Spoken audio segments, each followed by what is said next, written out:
আসসালামু আলাইকুম, স্বাগত করছি আরো একটি ট্রাভেল ভিডিওতে। আজকে আমি ভ্রমণ করব রংপুর থেকে রাজধানী ঢাকার উদ্দেশ্যে হানিফ এন্টারপ্রাইজের হিনোয়েকে 1J নন এসি বাসে করে। পুরাতন একটি বাস আজকে বেছে নিয়েছি রংপুর থেকে ঢাকা যাওয়ার উদ্দেশ্যে, এবং আমার লাইফে এখন পর্যন্ত হানিফ এন্টারপ্রাইজে যতগুলো জার্নি করেছি তার ভিতরে সব থেকে সোলোয়েস্ট জার্নি ছিল এটা বলতে পারেন। দেখা যাক আজকে আমরা রংপুর থেকে ঢাকাতে কতটুকু সময়ের ভিতরে যেতে পারি, তাদের টিকিটের প্রাইস কত টাকা এবং তাদের কাউন্টারগুলো আপনারা কোথায় পাবেন, সম্পূর্ণ বিস্তারিত ইনফরমেশন তুলে ধরার চেষ্টা করেছি এই ভিডিওর মাধ্যমে। তাহলে চলুন জার্নি করি রংপুর থেকে ঢাকার উদ্দেশ্যে হানিফ এন্টারপ্রাইজের নন এসি বাসে করে।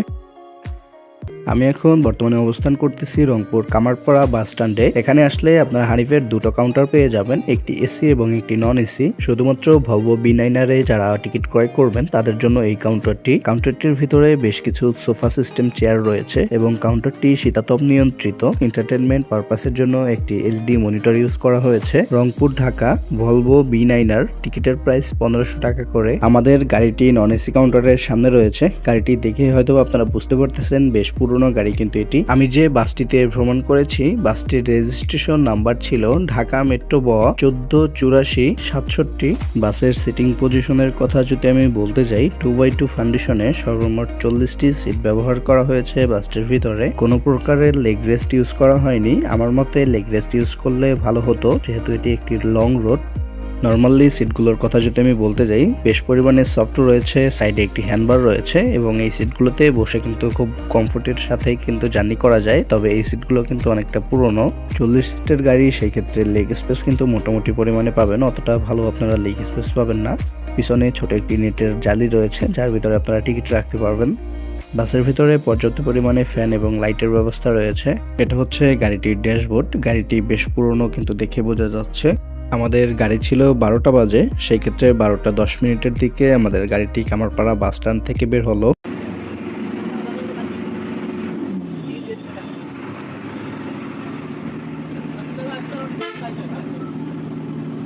2 থেকে 3 মিনিটের ভিতরে আমরা কামারপাড়া থেকে সেন্ট্রাল বাস টার্মিনালের এখানে চলে আসলাম। আমার হাতের ডাইন সাইডে যে রোডটি রয়েছে সেটা দিয়ে তেঁতুলিয়া, পঞ্চগড়, দিনাজপুর এই সাইডে ভ্রমণ করতে পারবেন। এখন পর্যন্ত হানিফ এন্টারপ্রাইজে আমি যতগুলো ভ্রমণ করেছি তার ভিতরে সবথেকে বাজে এক্সপিরিয়েন্স ছিল রংপুর থেকে ঢাকাতে এই ভিডিওটি করার সময়। গাড়িতে যাত্রী ছিল সর্বমোট 35 জন, যেহেতু 5টি সিট ফাঁকা ছিল সেই ক্ষেত্রে সুপারভাইজার এবং হেল্পার রাস্তার ভিতরে যাকে পেয়েছে তাকেই তুলেছে। দেখতে দেখতে আমরা কিন্তু রংপুর মডার্ন মোড়ে অবস্থান করতেছি। তারা যে কিভাবে রাস্তার ভিতরে লোকগুলো তুলেছে তা হয়তোবা এই সামনের ফুটেজটি দেখলেই আপনারা বুঝতে পারবেন।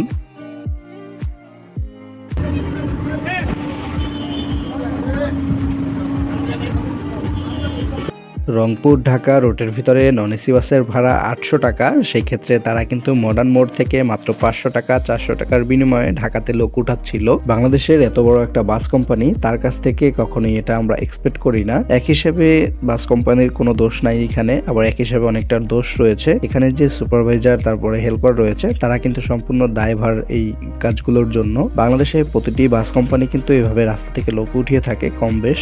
সেই ক্ষেত্রে প্রতিটি বাস কোম্পানির একটু সতর্ক হওয়া দরকার। তবে হানিফ এন্টারপ্রাইজ এই রুটের ভিতরে একটু সব থেকে বেশি এভাবে লোক উঠিয়ে থাকে রাস্তার ভিতরে। আমি যেটা দেখেছি আমি সেটা বলেছি, এটা সম্পূর্ণ আমার পার্সোনাল ব্যক্তিগত মতামত। আপনাদের কি মতামত? বাংলাদেশে এমন কোন বাস কোম্পানি রয়েছে যারা রাস্তা থেকে একেবারেই যাত্রী তুলে না? এমন একটি বাস কোম্পানির নাম কমেন্ট বক্সে অবশ্যই কমেন্ট করে জানিয়ে দিবেন। এবং বাংলাদেশে সব থেকে বেশি কোন কোম্পানি রাস্তার ভিতর থেকে যাত্রী তুলে থাকে সেটাও একটু কমেন্ট বক্সে কমেন্ট করে জানিয়ে দিবেন। এখন যে ভিডিওটি আপনারা দেখতেছেন এটি কিন্তু একটি রিকোয়েস্টেড ভিডিও। সেই ক্ষেত্রে আপনার যদি কোনো রোড কিংবা কোনো বাস কোম্পানি থেকে থাকে যেটাতে আপনি ভিডিও দেখতে চান, অবশ্যই কমেন্ট বক্সে কমেন্ট করে জানিয়ে দিবেন। হয়তোবা নেক্সট কোনো ভিডিওতে আপনার রিকোয়েস্টটি পিক করে রিকোয়েস্টটি রক্ষা করতে চলে যাব ভিডিওটি করার জন্য।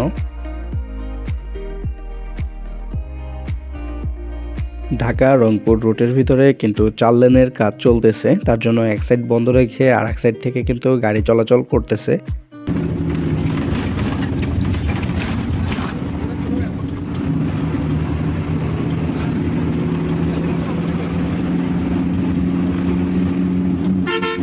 দেখতে দেখতে রংপুর, পায়রা বন্দর, দুর্গাপুর, পীরগঞ্জ, পলাশবাড়ি, গোবিন্দগঞ্জ পার করে আমরা এখন বর্তমানে বগুড়া বিমানবন্দর মোড়ে অবস্থান করতেছি। আমি প্রায় ১ বছর আগে এসেছিলাম রংপুরে। তখন কিন্তু হাতের বাম সাইড থেকে বেরিয়ে গিয়েছিলাম। তবে এবারে কিন্তু হাতের ডাইন সাইড থেকে যেতে হচ্ছে। কারণ এই সাইডের রোডের কাজ কিন্তু অলরেডি কিছুটা কমপ্লিট। যেকোনো সিটির আশেপাশে চলাচল করলে সবথেকে বেশি যে জিনিসটা প্যারা দিয়ে থাকে ড্রাইভারদের, সেটা হচ্ছে ছোট যানবাহনগুলো।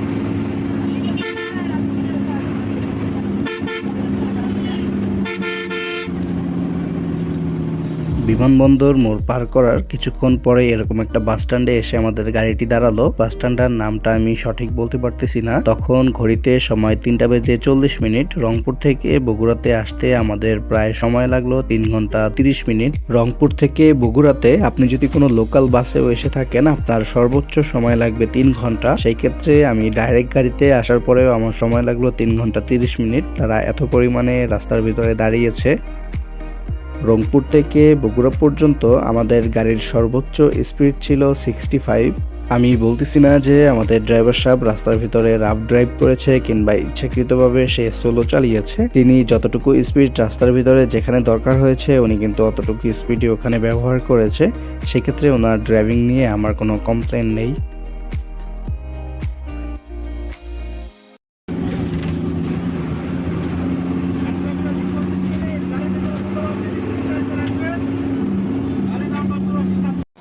দুপুর 4টা 34 মিনিটে আমরা ফুড ভিলেজে চলে আসলাম আমাদের হোটেল বিরতির জন্য। এটা হচ্ছে আমাদের সম্পূর্ণ গাড়ি। ফুড ভিলেজের ভিতরে ঢাকা, রংপুর, বগুড়া, দিনাজপুর, পঞ্চগড়, তেতুলিয়া এই সাইডে যত গাড়ি চলাচল করে থাকে প্রতিটি গাড়ি কিন্তু এখানে ব্রেক দিয়ে থাকে। ফুড ভিলেজ হোটেলটি 1 ফেব্রুয়ারি 1999 সালে কিন্তু উদ্বোধন করা হয়েছিল। হোটেলটির ভিতরে কিন্তু বেশ পরিমাণে স্পেস রয়েছে এবং নিট অ্যান্ড ক্লিন রয়েছে। ভিতরে কিন্তু ওয়াশরুমের ফ্যাসিলিটিটাও আপনারা পেয়ে যাচ্ছেন।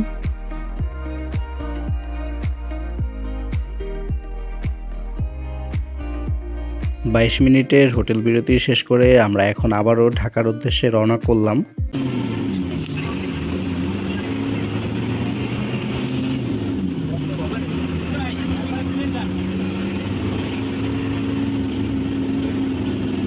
হোটেল বিরতি থেকে বের হওয়ার কিছুক্ষণের ভিতরে কিন্তু আমরা একটি চেকপোস্টের দেখা পেলাম, ভ্রাম্যমাণ। এখানে কিন্তু প্রতিটি গাড়ি চেক করা হচ্ছিল।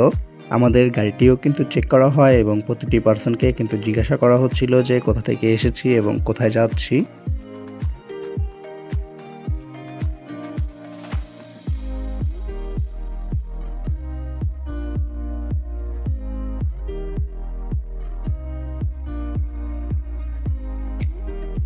আমাদের ড্রাইভার সাহেব যেই গতিতে গাড়ি চালিয়েছে সেই ক্ষেত্রে আমাদের পিছনের যত গাড়ি ছিল সবাই কিন্তু আগে চলে গিয়েছে। তার জন্য একতাকে দেখে মনে করেছিলাম যে হয়তোবা আমাদের ড্রাইভার সাহেব একতাকে ওভারটেক করবে।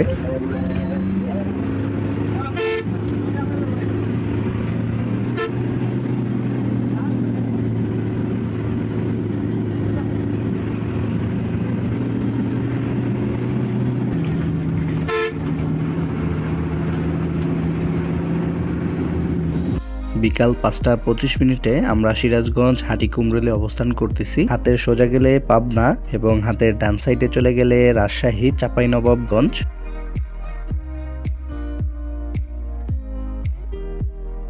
মোটামুটি হাটিকুমরুল পার হওয়ার কিছুক্ষণ পরে হচ্ছে আমাদের ড্রাইভার সাহেব একটু হাত খুলে গাড়িটি চালাচ্ছিল। তখন আমি কিন্তু 100+ স্পিড পেয়েছি। এখানেও কিন্তু 3জন লোক হাত লাড়াচ্ছিল।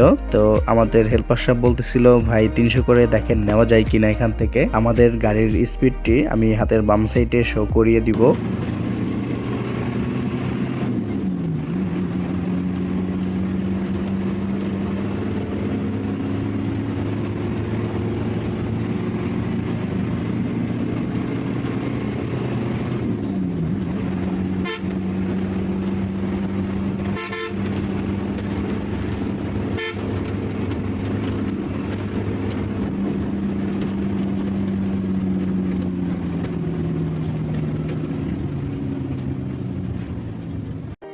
ফাইনালি দেখতে দেখতে যমুনা সেতুর টোল প্লাজাতে চলে আসলাম। তবে পদ্মা সেতুর তুলনায় যমুনা সেতুর টোল কিন্তু অনেকটা কম দেখা যাচ্ছে, মাত্র 1000 টাকা করে।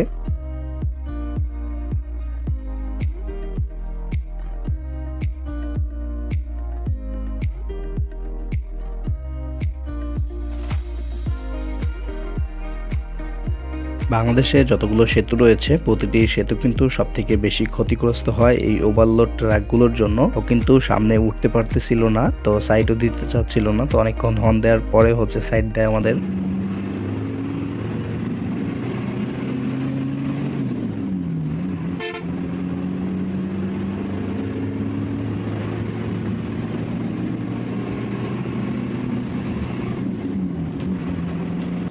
সেতুর ভিতরে চলতেছিলাম, হঠাৎ করে চিটাগাংয়ের মার্সার সাথে দেখা হয়ে গেল। মার্সাকে কিন্তু এখন বর্তমানে বাংলাদেশের স্পিডি কিং বলা হয়ে থাকে। চিটাগাং থেকে ঢাকাতে মার্সা ট্রান্সপোর্টে কিন্তু আমার একটি ভিডিও রয়েছে, চাইলে দেখে আসতে পারেন। আমি ভিডিওটি আমার আই বাটন এবং ভিডিওর ডিসক্রিপশনে দিয়ে দিব।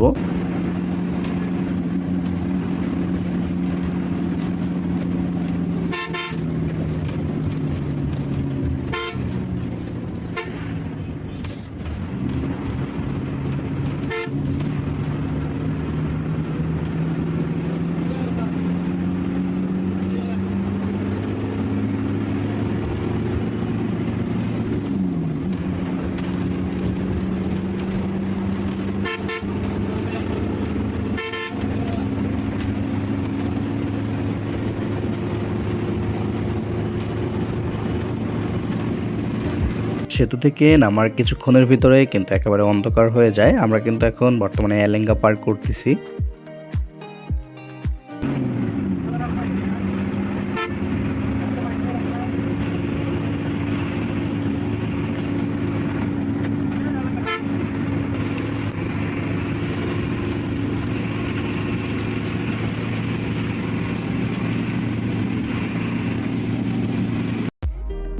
এলেঙ্গা টাঙ্গাইল পার করার কিছুক্ষণ পরে আমরা একটি লোকাল বাসের দেখা পেয়ে গেলাম। লোকাল বাসের বাম্পার ধরে কিন্তু আমরা সামনের দিকে এগোচ্ছিলাম। পুরো রাস্তার ভিতরে আমাদের ড্রাইভার সাহেব শুধুমাত্র এই বাসটিকেই ওভারটেক করতে পেরেছিল।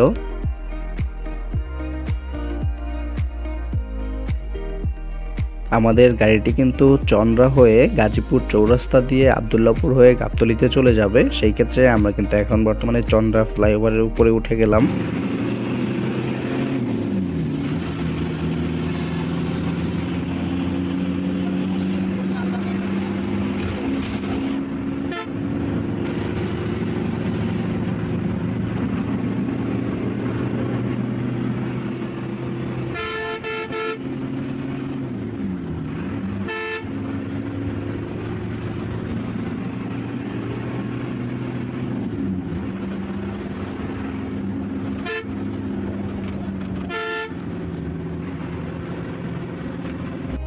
কোনাবাড়িতে মেবি 3 জন যাত্রী ছিল, তাদেরকে নামিয়ে আবারও আমরা গাজীপুর চৌরাস্তার দিকে এগিয়ে যাচ্ছি।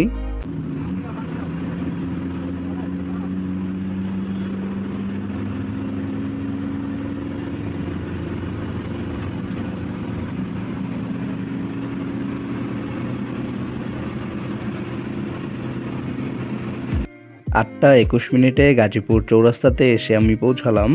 আমি চৌরাস্তাতেই নেমে যাব। রংপুর থেকে চৌরাস্তা পর্যন্ত আসতে টোটালি সময় লাগলো 8 ঘন্টা 10 মিনিট। এত সময় আসলে কেন লাগলো, কিসের জন্য লাগলো তা হয়তো আপনারা বুঝতে পেরেছেন। তারা রাস্তার ভিতরে ম্যাক্সিমাম টাইমে পোক উঠিয়েছে এবং প্রতিটি কাউন্টারে এক্সট্রা সময় দিয়েছে, সেটার জন্য এই অবস্থা। আমার এই ভিডিওটি যদি দেখে কেউ কষ্ট পেয়ে থাকেন তাহলে ক্ষমার দৃষ্টিতে দেখবেন। আজকের ভিডিওটি আমি এখানেই শেষ করব। সবাই ভালো থাকবেন, আমার জন্য দোয়া করবেন। আল্লাহ হাফেজ।